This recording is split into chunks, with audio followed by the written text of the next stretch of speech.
Taste the Daily.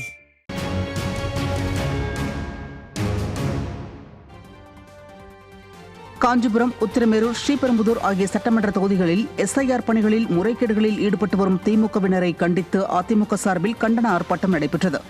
SIR பணிகளில் ஈடுபட்டு வரும் BLOக்களை மிரட்டி திமுகவினர் பல்வேறு முறைகேடுகளில் ஈடுபடுவதாக பல இடங்களிலிருந்து புகார்கள் வந்த வண்ணம் உள்ளது. எனவே இதனை கண்டித்து மாவட்ட ஆட்சியர் அலுவலகம் அருகே கண்டன ஆர்ப்பாட்டம் நடைபெற்றது. முன்னாள் அமைச்சர் SS வைகை செல்வன் தலைமையில் நடைபெற்ற ஆர்ப்பாட்டத்தில் காஞ்சிபுரம் மாவட்ட கழக செயலாளரும் முன்னாள் அமைச்சருமான V. சோமசுந்தரம் முன்னிலை வகித்தார். இதில் கழக அமைப்பு செயலாளர்கள் வாலாஜாபாத் ப. கணேசன், மைத்திலி திருநாவுக்கரசு, முன்னாள் சட்டமன்ற உறுப்பினர் மதனந்தபுரம் K. பழனி, அம்மா பேரவை மாவட்ட செயலாளர் KUS சோமசுந்தரம் உள்ளிட்ட கழக நிர்வாகிகளும் தொண்டர்களும் பெருந்திரளாக கலந்து கொண்டனர். திமுக தலையெடுத்து படுத்த முடியவில்லை. ஒட்டுமொத்தமாக தமிழ்நாட்டினுடைய வாக்காளர்கள், தமிழக மக்கள் அண்ணா திராவிட முன்னேற்ற கழகத்திற்கு வாக்களித்தார்கள். 89 திராவிட முன்னேற்ற கழகம் ஆட்சி அதிகாரத்துக்கு வந்தது என்று சொன்னால் அண்ணா திராவிட முன்னேற்ற கழகம் 2ஆக பிரிந்திருந்தது. அப்படி ஜாடி ஏறி இருந்த காலகட்டத்திலே ஆட்சி அதிகாரத்துக்கு வந்தது. 2 ஆண்டுகளில் டிஸ்மிஸ் செய்யப்பட்டு வீட்டுக்கு அனுப்பப்பட்ட திமுகவுக்கு 991 அறுதி பெரும்பான்மையோடு அசைக்க முடியாத அனைத்து இடங்களிலும் புரட்சி தலைவி அம்மாவுடைய தலைமையில ஆட்சி அதிகாரத்தை அமைத்தது அண்ணா திராவிட முன்னேற்ற கழகம். வாக்காளர் சிறப்பு தீவிர திருத்தப் பணிகளில் ஆட்சி அதிகாரத்தை பயன்படுத்தி திமுகவினரால் நிகழ்த்தப்படும் முறைகேடுகளுக்கு காரணமான ஸ்டாலின் மாடல் அரசை கண்டித்து அதிமுகவினரின் மாபெரும் கண்டன ஆர்ப்பாட்டம் நடைபெற்றது. அதிமுக பொதுச் செயலாளர் எடப்பாடி K. பழனிசாமியின் அறிவுறுத்தலின்படி சிறப்பு தீவிர வாக்காளர் திருத்தப் பணிகளில் அதிகாரத்தை பயன்படுத்தி திமுக அரசு பல்வேறு குளறுபடிகள் செய்து வருவதை கண்டித்து ஒருங்கிணைந்த சென்னை மாவட்டத்தில் உள்ள 9 மாவட்ட கழக செயலாளர்கள் முன்னிலையிலும் சென்னை மாவட்டம் சார்பில் எழும்பூர் ராஜரத்னம் விளையாட்டு அரங்கம் அருகே கண்டன ஆர்ப்பாட்டம் நடைபெற்றது.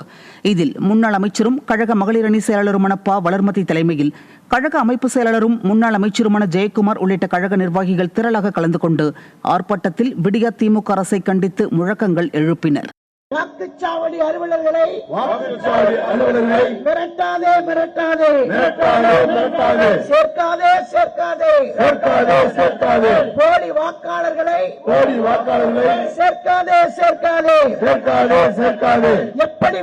எப்படி வந்தது கொளத்தூர் தொகுதியிலே இல்லாத வீட்டிலே 68 ஓட்டு எப்படி வந்தது? இதில் வடசென்னை தெற்கு மேற்கு மாவட்ட கழக செயலாளர் பாலகங்கா, தென்சென்னை வடக்கு கிழக்கு மாவட்ட கழக செயலாளர் ஆதி ராஜாராம், தென்சென்னை தெற்கு மேற்கு மாவட்ட கழக செயலாளர் விருகை VN ரவி, தென்சென்னை வடக்கு மேற்கு மாவட்ட கழக செயலாளர் T. நகர் சத்யா, தென்சென்னை தெற்கு கிழக்கு மாவட்ட கழக செயலாளர் MK அசோக், வடசென்னை வடக்கு கிழக்கு மாவட்ட கழக செயலாளர் RS ராஜேஷ், வடசென்னை வடக்கு மேற்கு மாவட்ட கழக செயலாளர் புரசை VS பாபு மற்றும் சென்னை புறநகர் மாவட்ட கழக செயலாளர் KP கந்தன் ஆகிய மாவட்ட கழக செயலாளர்கள் மற்றும் மாவட்ட கழக சார்பு அணி நிர்வாகிகள் கலந்து கொண்டனர். கடலூர் மாவட்டம் திட்டக்குடி நகராட்சியில் அதிமுக வாக்குச்சாவடி முகவர்களின் களப்பணிகளை சட்டமன்ற உறுப்பினர் அருண்மொழித்தேவன் ஆய்வு செய்தார்.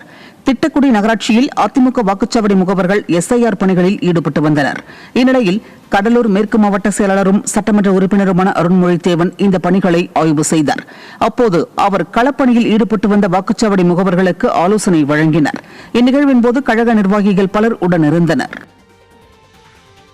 தூத்துக்குடி மாவட்டம் கோவில்பட்டியில் வடக்கு மாவட்ட அதிமுக சார்பில் வாக்காளர் பட்டியல் சிறப்பு முகாம் திறக்கப்பட்டது. இதனை வடக்கு மாவட்ட செயலாளரும் முன்னாள் அமைச்சருமான கடம்பூர் ராஜு ரிப்பன் வெட்டி திறந்து வைத்து பார்வையிட்டார்.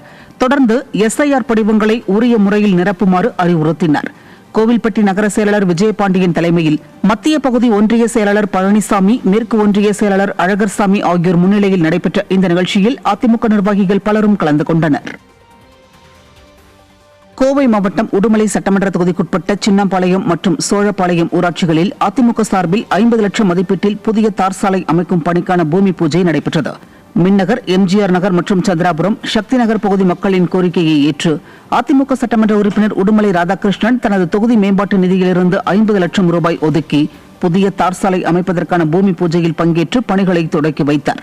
இந்நிகழ்ச்சியில் கழக நிர்வாகிகள் மற்றும் பொதுமக்கள் கலந்து கொண்டனர்.